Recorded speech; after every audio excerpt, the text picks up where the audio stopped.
Bonjour et bienvenue à la première chronique 2018 avec Claude Beaulieu, qui est conférencier et psychologue. Bonjour Claude. Bonjour. Bonne année. Hey, bonne année à toi. On se souhaite de la santé? Oui, la santé, c'est, je pense, ce qui est primordial. Puis le reste, ben, ça suit. Exactement. Santé mentale, physique, émotionnelle et tout le kit. On vous le souhaite pour 2018. Cette année, étant donné qu'on débute une année, souvent on la débute avec des résolutions.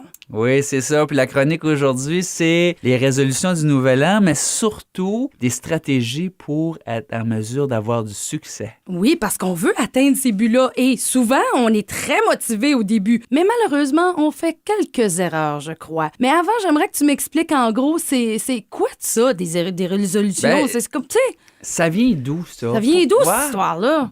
Tu sais, je me suis posé la question, puis finalement, ce que je réalise, c'est que ça fait partie de notre culture. C'est une coutume qu'on a Ok. entrepris. Puis la coutume est que le 1er janvier de chaque nouvelle année, on prend un engagement envers soi-même. Puis c'est pour améliorer soit les comportements, les habitudes de vie ou, bon, des choses qui touchent notre santé ou les différents thèmes, c'est bien manger. Ça peut être financier aussi. Ça peut être des résolutions qui ont rapport à notre situation financière. Ça peut être familial ou social aussi. Mais bon, on a plein de résolutions qui reviennent tout le temps. C'est faire plus d'activité oui. physique, bien manger, perdre du quelques poids. poids, hein, tu veux? C'est les plus communes qu'on entend. À ce heure, la problématique, c'est que dans les études, on dit que 88 à 92 % des gens échouent OK. à atteindre Ben, leur objectif. j'avoue que, effectivement, souvent, on arrive au mois de mars puis on se croise tout, pis toi, bof.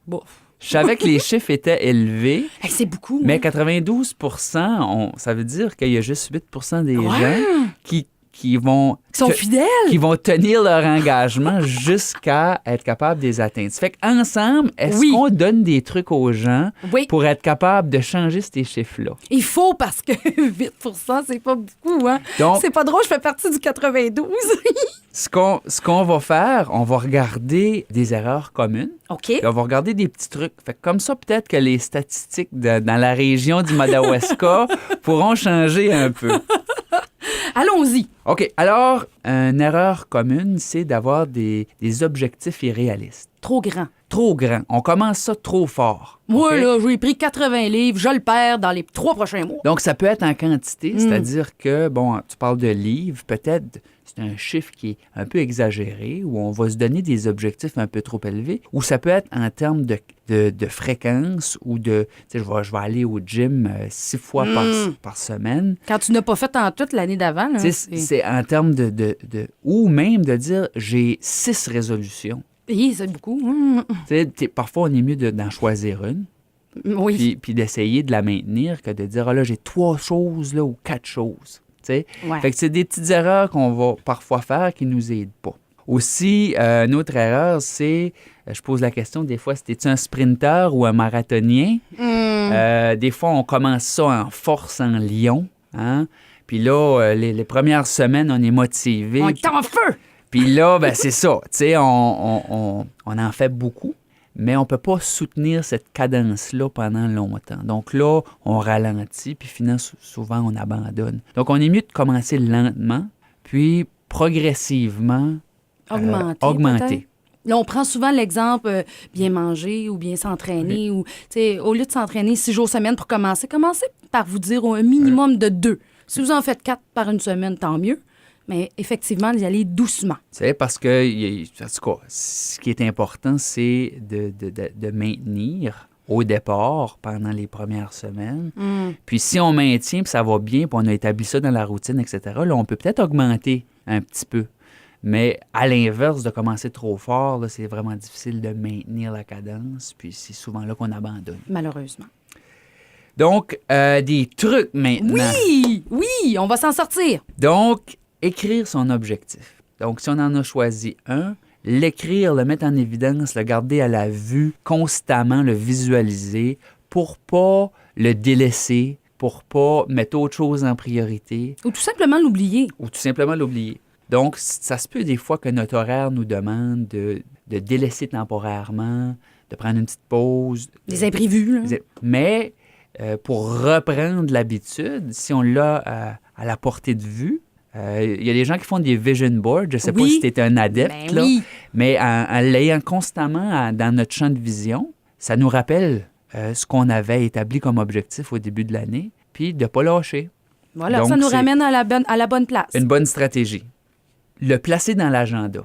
Donc, lui faire une place, dire, je ne sais pas, si c'est du temps pour les finances, bien de prendre du temps pour les finances, de le mettre à l'horaire.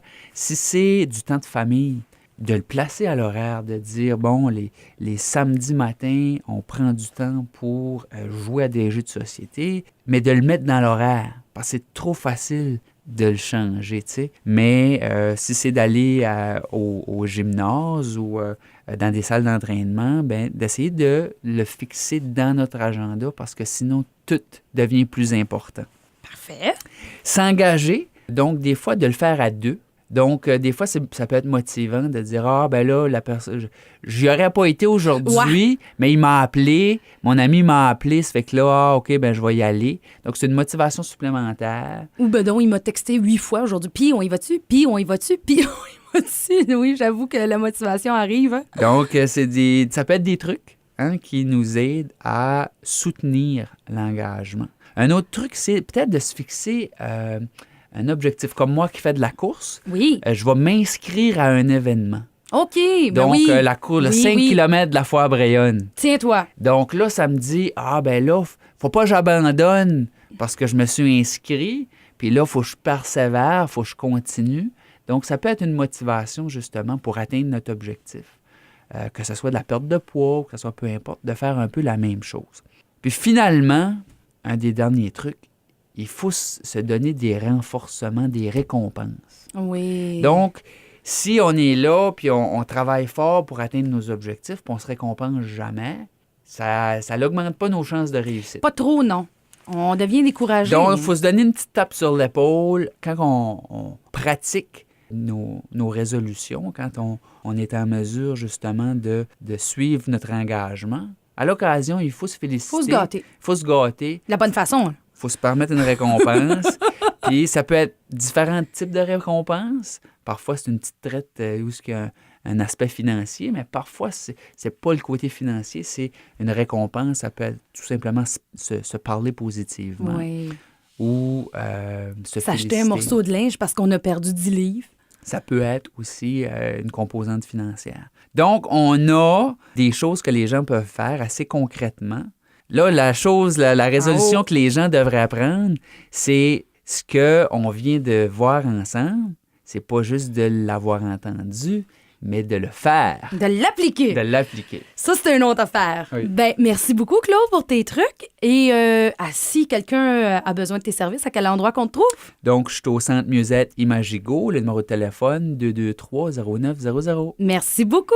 Parfait, on se voit à une prochaine chronique. Voilà.